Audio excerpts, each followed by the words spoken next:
ali um pouco de como eu nasci e fui criado a partir das imagens, primeiro José Pedro, que são os meus avós. Por favor, obrigado.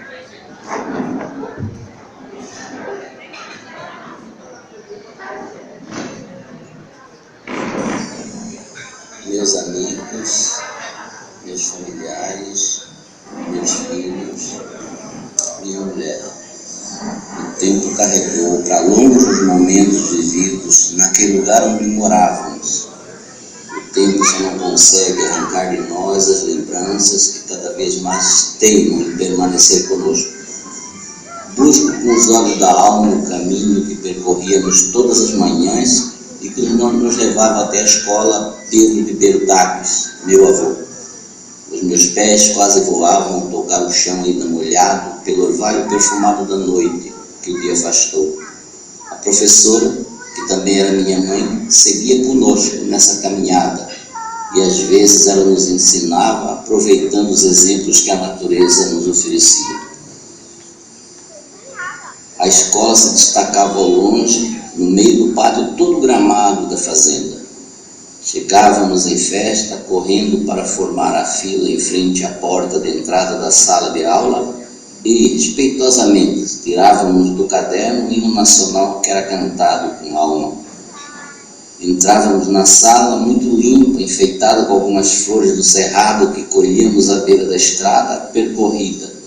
A minha professora-mãe iniciava as atividades distribuindo conhecimentos a 3 distintas séries, todas juntas na mesma sala sem nunca se misturarem. Ela sabia tanta coisa, muita coisa mesmo. O sol era o relógio que ela usava para controlar a hora de encerrar a sua aula. Bastava sair lá fora e procurar pela sombra. Se esta ficasse embaixo de nossos pés, era meio-dia. Pronto, ela dizia. Lá íamos nós formando a fila novamente para cantar o hino à bandeira, bem rapidamente.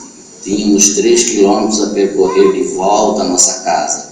Assim o tempo foi passando. Lá no engenho, meu pai ensinava que não se pode desmatar beira de rio, nem nascente, muito menos em costa de morro. Eram minhas primeiras aulas de ecologia, ciência que iria nascer muitos anos depois. Hoje, quando volto àquele lugar, não vejo mais a nossa escola que tanto nos orgulhava. Onde está a minha escola? Não tenho mais a minha professora-mãe para responder, mas ainda vejo correr ao final da tarde, ali na Várzea Funda, debaixo do pé de jatobá, onde tirávamos a seiva como remédio para a bronquite, coelhos, lebres e curiangos que povoavam aquela região. Cuiabá, tempo de adolescência, juventude, na escola modelo Barão de Melgaço, no Colégio Estadual de Mato Grosso, e as cadeiras nas calçadas da rua 24 de outubro, vizinhanças quase famílias, brincadeira de pega-pega nas noites estreladas. As primeiras cervejas no bar do Bugre, as brincadeiras dançantes na casa de quem oferecesse, ao som de vitrola e disco 78 rotações por minuto. Serenatas nas madrugadas, os primeiros ensaios poéticos e as primeiras preocupações sociais que permanecem enraizadas em mim. Depois de algum tempo, fui para o Rio de Janeiro, sonho acalentado desde sempre por todos os que me faziam sonhar com tantas coisas. Vieram as manifestações estudantis, as passeatas, as greves intermináveis, a passeata dos 100 mil, o retorno para Cuiabá como médico, enfim, o profissional preocupado com a periferia, com a saúde pública. Um novo mergulho nas entrelinhas do texto para compreender o que se passava na tessitura da sociedade. A cardiologia virou sustento e a saúde pública devoção. Vieram os filhos, 5 ao todo, os garantidores de minha genealogia. Agora são os netos. A minha história está garantida, pelo menos na memória deles. Eis-me de volta aos embates da saúde, tentando compreender por que nada funciona.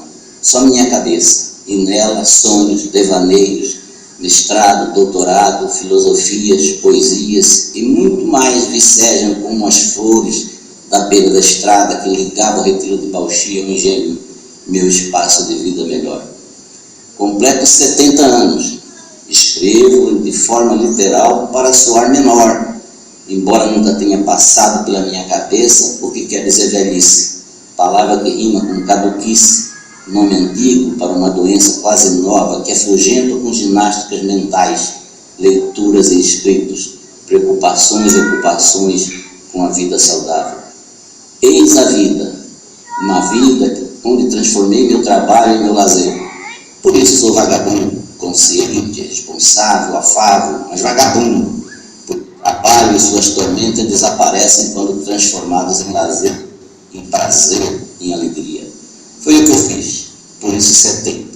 Se continuar tentando e tentarei a cada dia, os 80 chegarão, pois é a próxima curva do caminho. Um caminho que não caminho sozinho, mas com minha companheira de todos os segundos que vivemos juntos, com nossos filhos e nossos netos. Meus afetos e meus amigos que cultivo como se cultiva um jardim, cuidando de cada um como se fosse o único, mas nunca como se fosse o último. Os amigos são a família ampliada, conquistada e desejada sempre. Que venham os 90. Amém.